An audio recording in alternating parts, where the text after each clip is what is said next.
안녕하세요. 뉴스 속 날씨 김수현입니다. 2016년 장마는 3년 만에 돌아온 장마라는 말을 합니다.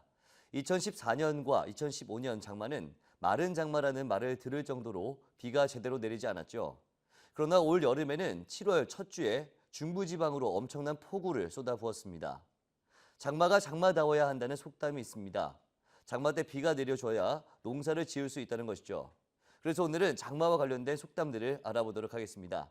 스튜디오에 K웨더 반기성 센터장 나오셨습니다. 안녕하세요. 안녕하세요. 네, 우리 조상들의 속담을 들을 때 정말 감탄할 때가 많습니다. 삶의 지혜들이 많이 녹아있다는 생각이 드는데 오늘 첫 번째 속담 어떤 건가요?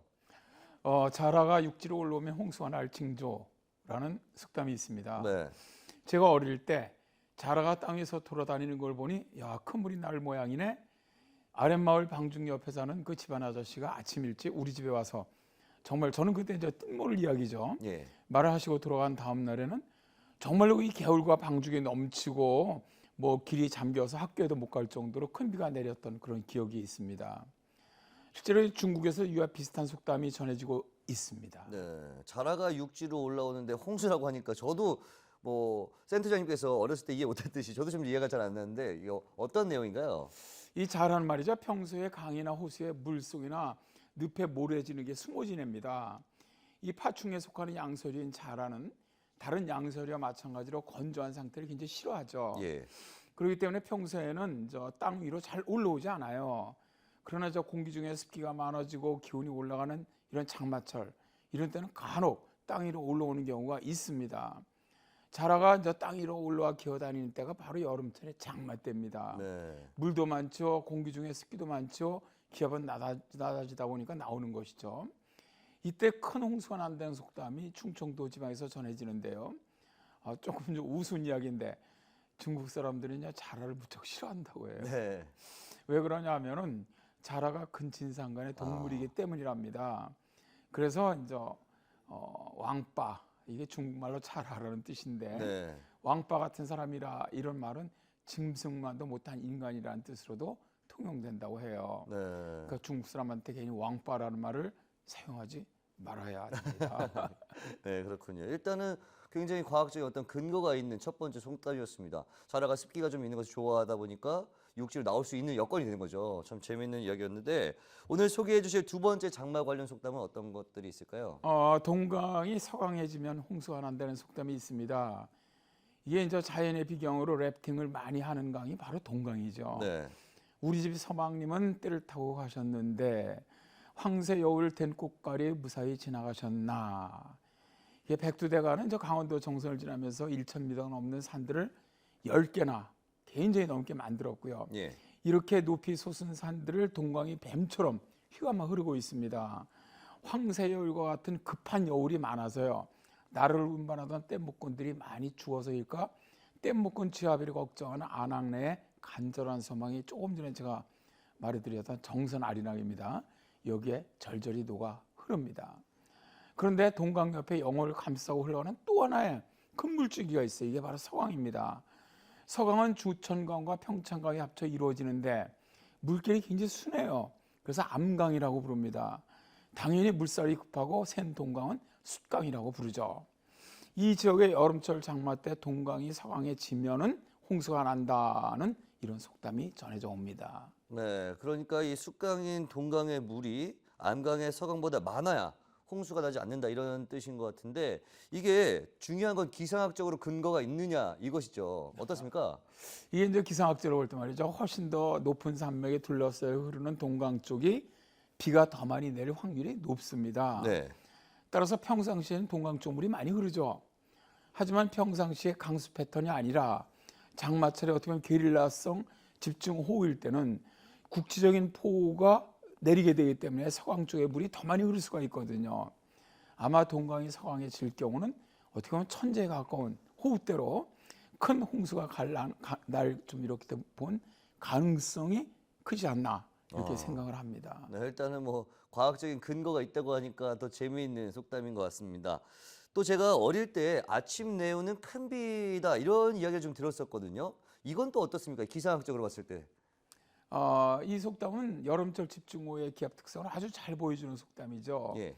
뇌우가 생기는 그 원인은 크게 두 가지를 들 수가 있어요. 첫째는 기단성 뇌우죠. 여름에 이제 기온이 굉장히 높은 여름철 오후에 잘 발생하는 뇌우인데 예. 강한 일사이한 지표면 부근의 습한 공기의 가열로 인해서 강한 상승기류가 발달해서 뇌우가 만들어지는 거고요. 그런데 장마 전선에 동반된 전선상에서 발생하는 뇌우가 있어요. 예. 이게 바로 전선성 뇌우라고 부릅니다. 그런데 장마 전선과 연관된 전선성 뇌우는 새벽에 가장 강하게 발달하는 특성이 있고요. 네. 또 굉장히 천천히 이동을 해요. 그러다 보니까 호우를 내리는 경우 굉장히 많습니다. 그래서 이런 속담이 만들어진 것이고요. 이것과 비슷한 속담이 아침에 뇌우가 치면 강을 건너지 말라는 속담도 있습니다. 예. 이 속담도 큰 배 강물이 급격히 불어나 집에 돌아오지 못할 것을 염려해서 생긴 것이죠. 아, 그렇군요. 사실 저도 계속해서 장마철에 아침에 뇌우가 이렇게 좀 발생하는 것들을 많이 봤었거든요. 이렇게 또 말씀을 듣고 나니까 좀 더 이해가 되고, 아침부터 왜 뇌우가 이렇게 치지라는 생각을 많이 했었는데 참 재미있는 것 같습니다. 참 이런 속담이 있다는 게 다시 한번 재밌고 한 번 더 찾아봐야겠다 이런 생각도 들어요. 사실 어떻게 보면 이 집중호우 때는 산사태로 많은 피해가 발생하지 않습니까? 이런 속담이 있어요. 땅에서 물이 나와 흐르면 산사태가 있다. 이게 이제 강원도 지역에서 전해져 오는 속담인데요. 예. 산사태는 대체로 집중호우로 인해 발생을 합니다. 집중호우가 내릴 때 땅에 스며든 많은 양의 비가 흙 입자 사이사이에서 간국수 형태로 존재를 하게 되는데 산사태는 이러한 간국수의 부력으로 인해서 흙 입자 간의 결속력이 약해지면서 경사면이 붕괴되어 발생을 하죠.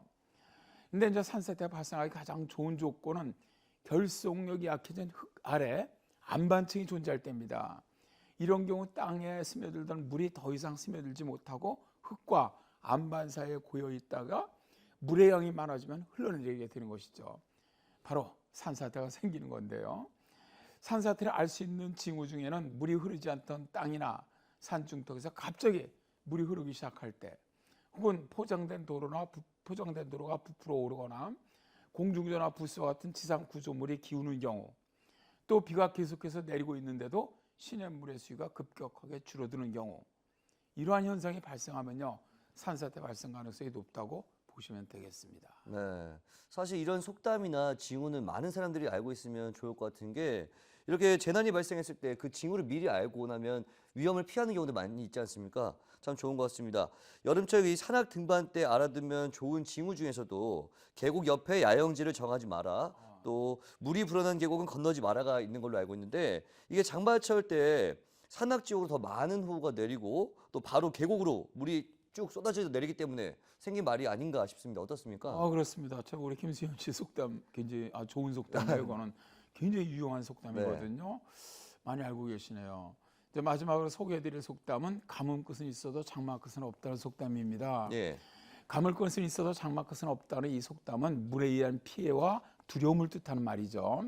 우리 조상들은 가뭄보다는 장마가 더 무섭다고 생각을 했어요. 예. 가뭄 때도 물론 무섭기는 해요. 그러나 인명피해라든가 집, 논밭 등이 떠내려가는 것 같은 이런 재산 피해는 별로 없거든요. 예. 그러나 홍수 때는 인명피해도 나지만 집이나 논밭, 가축 등의 재산이 물에 잠기거나 휩쓸려가 버립니다.